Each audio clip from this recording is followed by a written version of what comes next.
E aí pessoal, tudo bem? Hoje nós vamos contar uma história aqui que aconteceu em 1993, no início da Land Rover do Brasil, quando eu, o Domênico e mais o Caio Ferrari, que é um fotógrafo, que infelizmente não está aqui hoje, e o Vili, que era um cinegrafista, fizemos uma viagem de 12 mil quilômetros pelo Brasil, pelas piores estradas do Brasil, com um Land Rover fornecido pela fábrica. E essa viagem acabou se tornando icônica, porque além de a gente ter feito o mesmo percurso que o Camel Trophy havia feito, com toda aquela bagagem, toda a dificuldade, todos os equipamentos, 500 pessoas, 30 e poucos carros, e levaram dias para fazer o percurso, nós no ano seguinte seguimos com um só carro, 4 pessoas, sem nenhuma peça de reposição. Inclusive é engraçado porque o curso que eu tive sobre o veículo, que na época era uma novidade no Brasil, o tipo da construção do Land Rover, essas coisas, né? O curso que eu tive foi um manual me dado pelo Bob, que era engenheiro da Land Rover, e eu fui estudando no caminho até chegar na fronteira de Mato Grosso. Eu fui lendo sobre o carro e tentando entender como que funcionava tudo aquilo, e com uma caixa de ferramentas, sem nenhuma correia de reposição, e fui tentando ver, mas assim, a gente conseguiu fazer todo o percurso sem nenhum problema maior. Foi muito legal. Por que aconteceu essa viagem, né? Porque a Land Rover chegou no Brasil em 1990 e ela teve um problema jurídico aí, que um cara tinha registrado a marca Land Rover e a Land Rover não podia se instalar no Brasil. Levou quase 2 anos essa história até a Land Rover poder se instalar. E eles não tinham nenhum material que ligasse paisagens brasileiras com o veículo, né? E o veículo é um desconhecido no Brasil. Apesar da Land Rover já ter estado no Brasil na década de 50, esses novos Land Rover, que já eram Defender na época, pouca gente conhecia, né? Pouca gente conhecia. Então a Land Rover, a gente conseguiu vender um projeto para a Land Rover na época e fazer essa viagem, registrar fotograficamente e com vídeo na época a primeira aventura de um Land Rover no Brasil, e saímos de São Paulo. Foi São Paulo, Cuiabá, Porto Velho, Manaus, Santarém voltamos para Cuiabá, Belo Horizonte, Rio de Janeiro, São Paulo. E o interessante foi Santarém. Cuiabá. Para Cuiabá, não. Nós tivemos que pôr o carro no barco, tivemos que murchar de Manaus para Santarém. Manaus para Santarém, desculpe. Tivemos que murchar o pneu do carro e enfiar ele num barco, na marra. Foi muito engraçado. E tem essa filmagem, né, bem feita, que o Vili fez, e as fotos do Caio.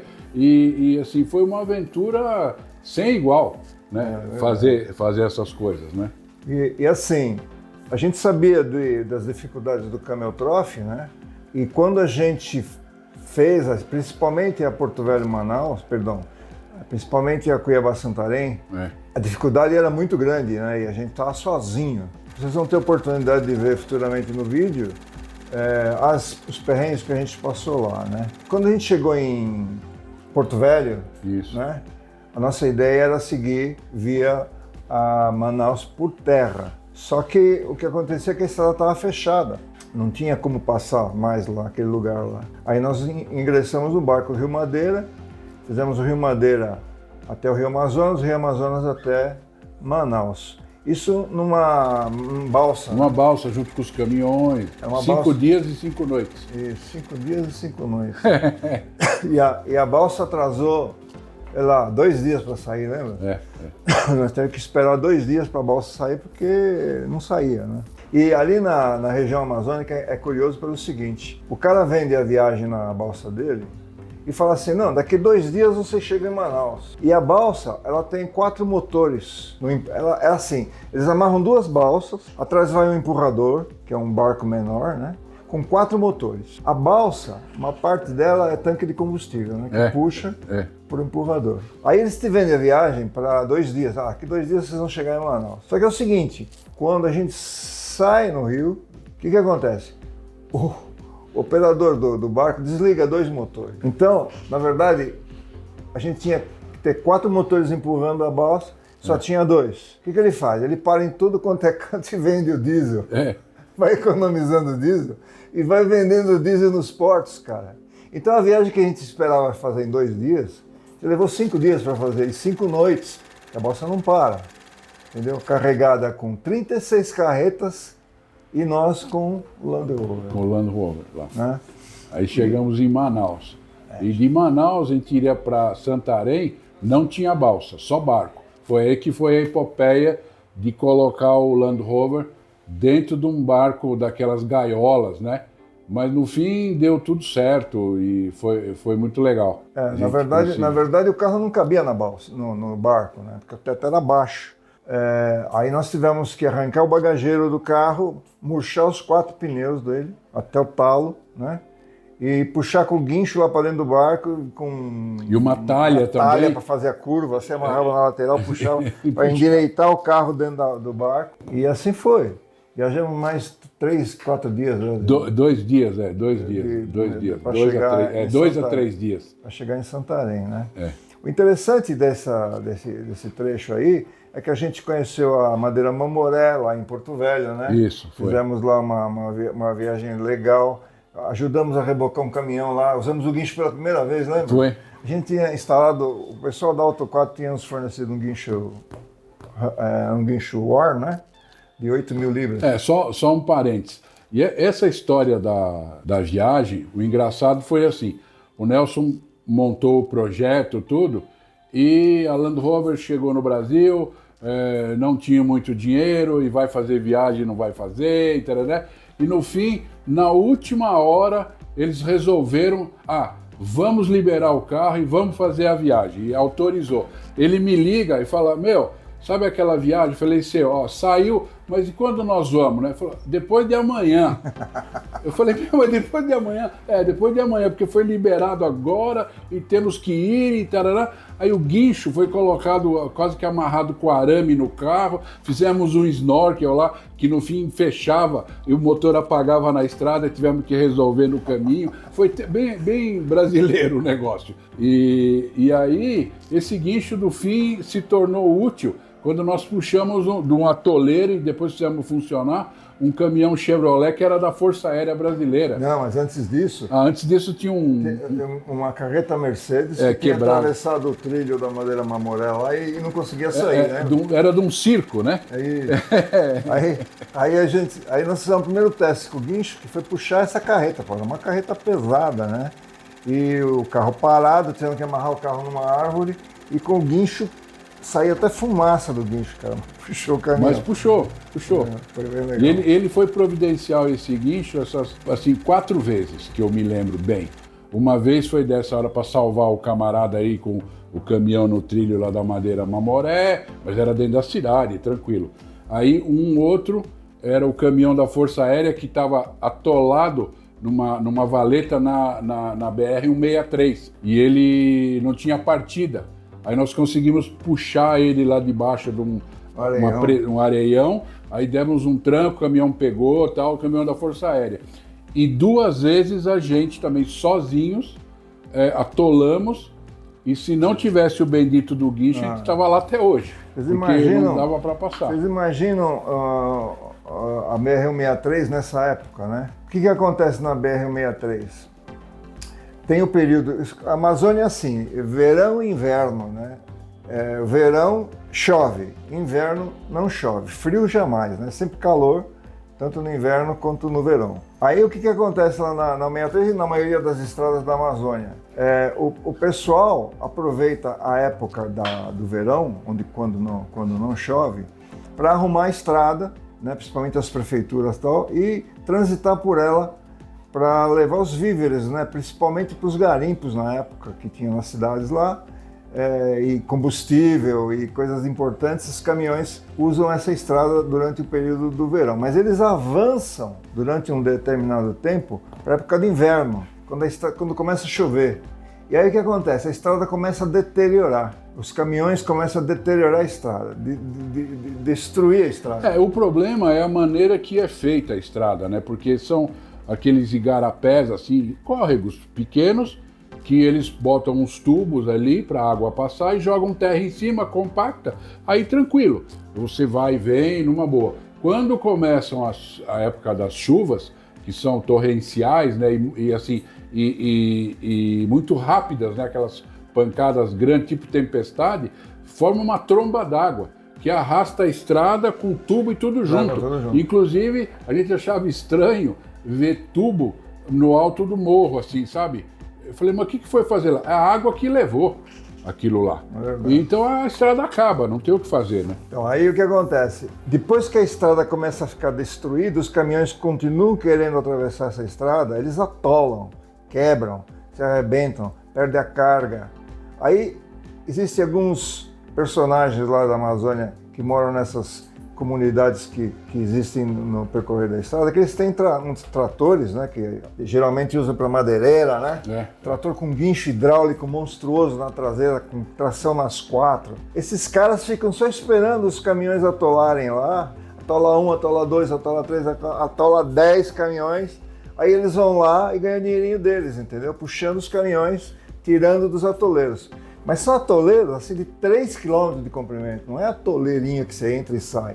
Você entra e permanece ele durante horas, ele não consegue sair. Esses tratores, quando puxavam esses caminhões, eles acabavam detonando ainda mais a estrada. E assim, né, eles às vezes fechavam um pacote com o cara que durante, sei lá, os próximos 50, 60 quilômetros da estrada, ela continuava com vários pedaços assim, deteriorados, que era atoleiro que não ia conseguir passar. Então ele já pagava o cara do trator, o trator acompanhava aquele comboio do caminhão durante para rebocando até, sei lá, chegava até 60, 70 quilômetros para frente, né? Então vocês imaginam, né, um facão, que normalmente a gente cai com 4x4 normal, né, não 4x4 preparado, mas um facão aí de 30, 40 centímetros, já fica, encosta embaixo, fica.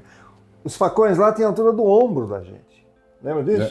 Tem a altura do nosso ombro, cara. Mais de 1 metro, 1,5 metro de altura, por causa da roda do trator, né? O trator ia arrastando aqueles caminhões de qualquer jeito lá. E aí, o Camel Trophy resolveu passar lá um ano anterior que a gente. E foi a maior dificuldade, porque o Camel Trophy tinha sido previsto para ter um determinado nível de dificuldade. Como é que funciona o Camel Trophy? Ele tem provas especiais durante o percurso, né? E as equipes são obrigadas a fazer aquelas provas especiais, que são provas fechadas, sabe? E ali tem a avaliação das equipes, né?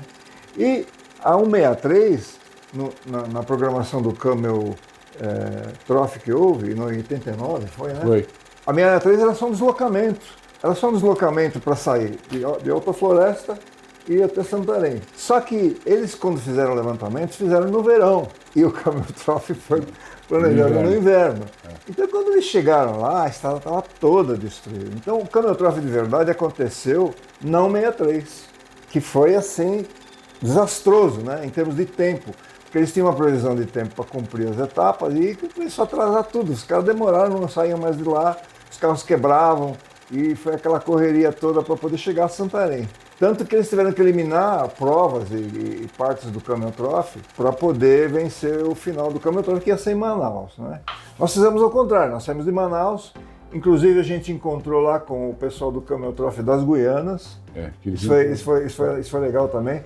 Quando a gente chegou em Manaus, o Camel Trophy estava lá reunido para sair um comboio que eles iam fazer o Camel Trophy Guianas. E a gente teve a oportunidade de participar num pedaço lá, junto com jornalistas e tal, desse Camel Trophy aí. A gente foi até uns 200 quilômetros para frente de Manaus, no sentido do Rio Branco, e voltamos depois, né? Mas então, aí o que aconteceu?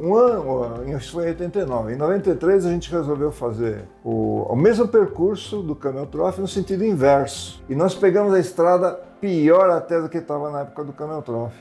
A gente foi no inverno também, né? Em abril. E sozinhos, né, cara? Sozinhos, só um carro, 4 pessoas. Ninguém na estrada, a gente acampava na própria estrada. Sabe? Ninguém na estrada. Com pneus Avon originais, assim, tipo um pneu cidade e campo.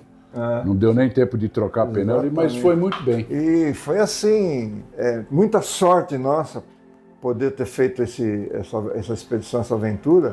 e não ter nenhum problema no carro, né? Porque se tivesse um problema no carro, ia ficar lá. É. Não existia Land Não tinha Rover no muito o que Brasil. fazer, né? Muito menos na Amazônia, né? É. Foi muito interessante. Então essa foi a nossa aventura aqui.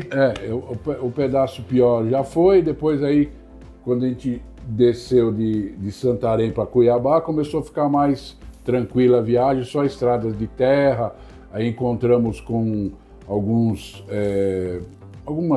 pessoas que estavam tentando, assim, fazer a coisa certa na Amazônia, com reflorestamento, cuidar do meio ambiente, essas coisas. Também foi muito bacana esse contato que a gente teve.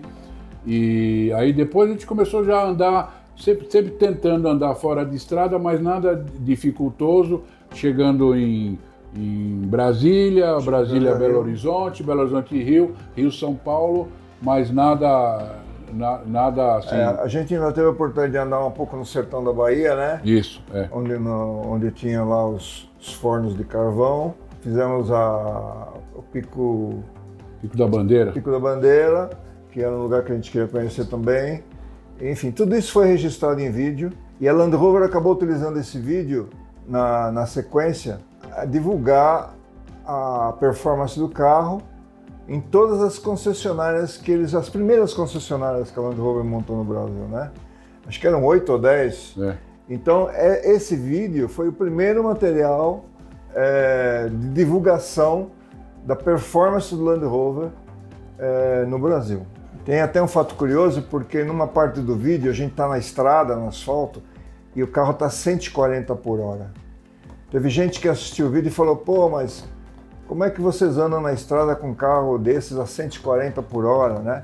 Mas a ideia era exatamente essa, era poder mostrar que o carro, além de confortável, mais confortável, né? O que a gente tinha de referência na época? Era a Toyota Bandeirante, Jeep Willys e só. Quando chegou o Land Rover, ele já vinha com uma outra suspensão, já vinha com uma outra motorização, já vinha com outro tipo de compartimento, o tamanho, né? Cabia mais coisa, a gente andou carregado o tempo todo, né? O carro estava super carregado. Porque a primeira vez que a gente foi para a Amazônia com um carro, nós, né, e no carro só, a gente teve um monte de coisa que nem precisava, né? Preocupado e tal, e o carro estava super carregado. Então a ideia de você andar 140 por hora na estrada e mostrar o velocímetro é exatamente que a Land Rover queria mostrar que o carro não era um carro lerdo, como eram os Toyota, como eram os Jeeps, né? Era um carro que você podia pegar a estrada também. Isso até gerou uns comentários aí do pessoal dizendo que, pô, esse carro não é para andar assim, não sei o que e tal, mas andou.